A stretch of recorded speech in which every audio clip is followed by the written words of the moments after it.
Hey everybody, welcome back to another at-home vlog. I thought I'd come and do a quick intro before I head out for the day. I've got a few errands to run. Mainly, I need to go back to the fabric store and sort out this couch slip cover, cushion cover situation. If you've been following me over on Instagram, I've been posting some updates about putting my new apartment together and just bits and pieces and things I want to change up because, you know, the stuff out of the box may not have all the elements that you would like, even though it's got great bones or it's got a great look, colors and things like that. But I'll show you the situation with the couch and the cushions in a moment.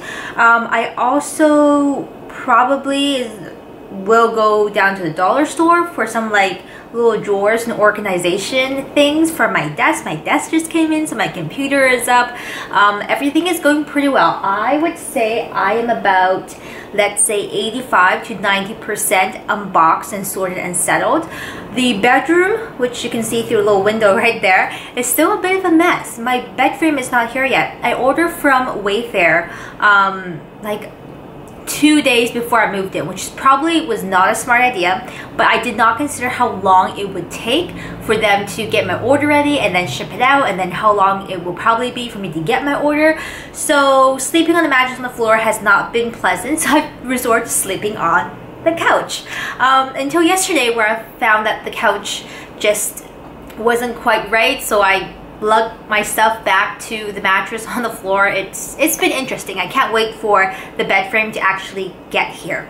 The kitchen is mostly put together. I'll do a little tour of the spaces. If you would like, drop me a comment, let me know. But for now, today's focus, because I'm heading out in about 20 minutes, is to find some fabric, get some more bits and pieces like organization wise, and I think that's it. I may pop into HomeSense again and look at the possibility of some new curtains, or to Michael's. Oh, I need to go to Michael's or the dollar store because I want to put like a large painting up on the mantle here. I have a very large canvas. I want to do some artwork for that. I need to go get some paint and colors and stuff like that. So I am going to flip you over to this couch situation and let's talk about it.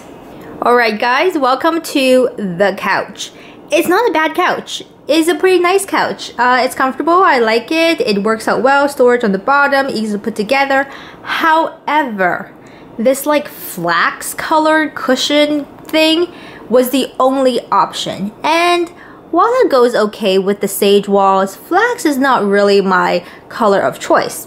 Also, the cover here on the bottom is actually quilted, which I'm sure they did on purpose because it actually has some padding underneath it in the actual cushion cover and not just the couch cushion mattress portion.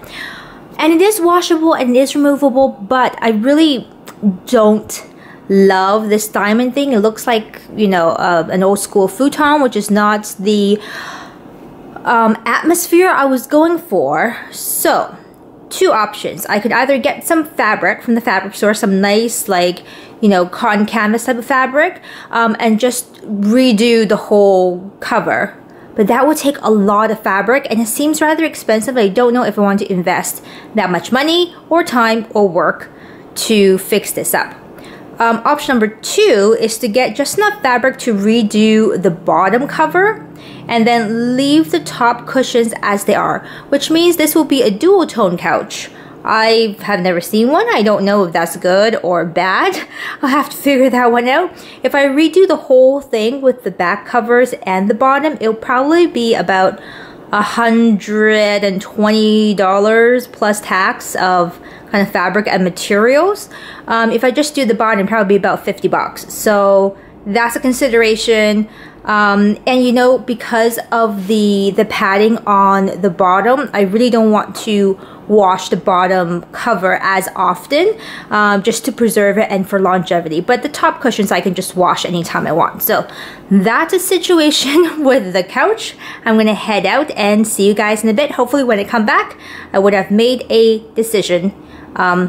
Wish me luck. Hey everyone, welcome back. So I just got home from the fabric shop. I also managed to hit up Michael's, so I have paint, which I will show you in a second, for some wall art that I plan on making.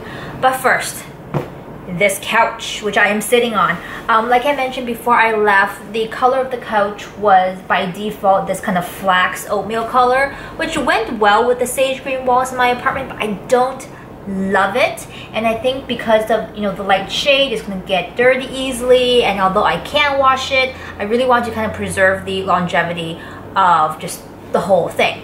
Therefore, I went to the fabric store hoping to find something, and I made a beeline straight for the clearance section. Now that is a total hit or miss. Sometimes things show up great, and sometimes you just get nothing.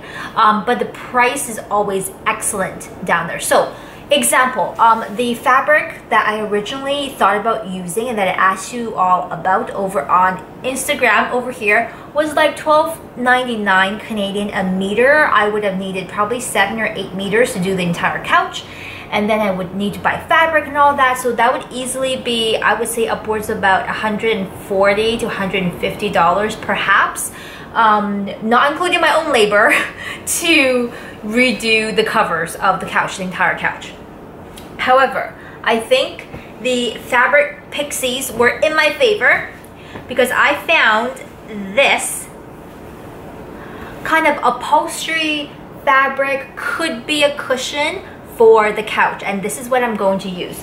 So if I hold it up, so I'm checking out in the viewfinder, if I hold it up next to the sage green, I think it actually looks pretty good. It's a dusty rose color, and on its own it looks slightly uninspiring, like I'm sure, but you gotta consider that it's being matched up with the sage green, and the sage green is something, you know, you just kind of inherit as part of the apartment. I'm not going to paint the walls. It's a whole nother story. A lot of rentals do not let you paint here, and I'm not going to fuss with it. The sage green will be fine. I just need to learn how to decorate around the sage green. Hence, at $4 a meter, I think I can do this. So with the fabric that I bought, and if I get in real close here, if my camera will pick up, it has like a textured weave to it. I want to say it's probably cotton.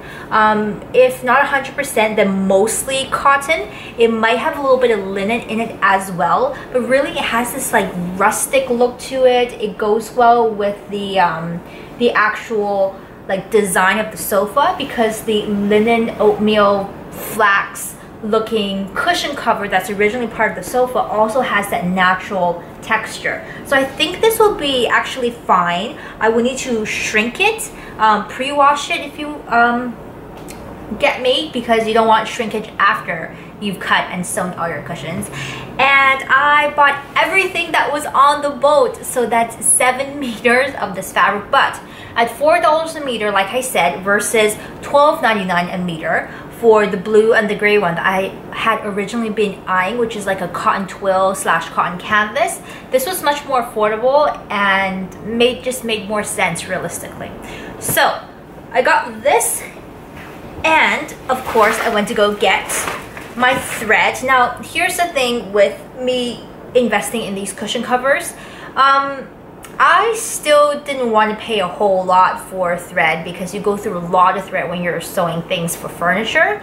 So I figured, because I likely will not be doing any top stitching and you can't really see if the thread is not exactly the same color, I just went for, number one, I needed heavy duty thread because you're sewing heavy duty fabric and it's going to be a piece that you sit on, you know, all the time. I went with whatever heavy duty thread was on sale. And currently at Dress Sew, they had gray heavy duty sewing thread. So I went with gray. Is it a perfect match? No. Is it the end of the world? Probably not either, so I'm not gonna fuss about with it. I bought a whole bunch of these little spools of thread, and this is top stitching thread, so it's heavier and thicker, and just more durable. Then, of course, I wanted something to serge the edges because this is a woven fabric. It will fray, and because I will be putting it in the wash, I bought 4 spools of serger thread, which is like a lavender-ish blue color periwinkle. Also does not match, but you know what? It's going on the inside of my cushion covers, and these were cheap, so we went for them. Overall, together, 7 meters of this plus a whole bunch of thread ran me 50 bucks. So if I can do this, 50 bucks, I can do this whole couch, and it's gonna be awesome with this dusty rose color. Okay, I'm gonna go get my paint that I bought from Michael's. I'm gonna show you the paint, and I think we'll call it a day for this vlog. Hang on. All right, the Michael's stuff. So paint, I bought really cheap acrylic paint because this is not like my biggest masterpiece of my life. I figured cheap paint will be fine. It's not being exposed to any extreme like lighting or temperature, stuff like that. So inexpensive canvas, inexpensive paint. Decorate my walls a little bit. I do not currently feel the need to go and spend a lot of money on a print or artwork. I have a, let's call it a very particular opinion and relationship with art. So for the pure purpose of decorating my walls, I think a little DIY would be just fine. And some of you guys have like really good ideas out there on how to DIY like artwork. I've been watching all the YouTube videos and Pinteresting, and I think I can do this. So here's what I went with. I went to Michael's and bought super cheap acrylic paint. This is the Craft Smart paint. Of course, I started with my basic black and my basic white. You'll need those for mixing and just fine-tuning the color to exactly what I want. Then these two colors are going to become probably a small canvas artwork, kind of more abstract. So those, what did I get? I got is called Coral and Navy are the two colors I got. These were $1.19 at Michael's, so $1.19 Canadian. So I think that was pretty good. And then this situation, which I'm really excited about, is going to be my big piece. So I have a very, very large canvas, and we're talking about, you know, it will take up a good portion of my mantle. Because I don't have a TV and I'm not looking to get a TV, I want something above the mantle to really kind of bring color to the space. So I bought, oh, let me just face them the right way, 2 shades of gray, which I know I could have just bought one and mixed it with black, but it was $1.19, so I got 2 grays, and I got teal as well as a brighter coral. So this does look similar, the coral, to the peach that I showed just a second ago, but this is going to go together in addition to some rose gold metallic paint, which I already have. They're just in my drawer somewhere. And this is going to become a Mark Rothko inspired painting, like a really large scale above my mantle. If you don't know who Rothko is, go Google him up. I love the ambiance and the feeling and experience of his paintings, and I want to do something Rothko inspired. I think that will fit great with this space. So that's the update for today. I just got my order from H&M Home, so I'm going to shut this down, start a new vlog for maybe tomorrow, maybe the day after. I'll see when I get this edited and uploaded. But I'm going to show you in my next home video all about what I bought from H&M Home. Until next time, take care and see you soon. Bye!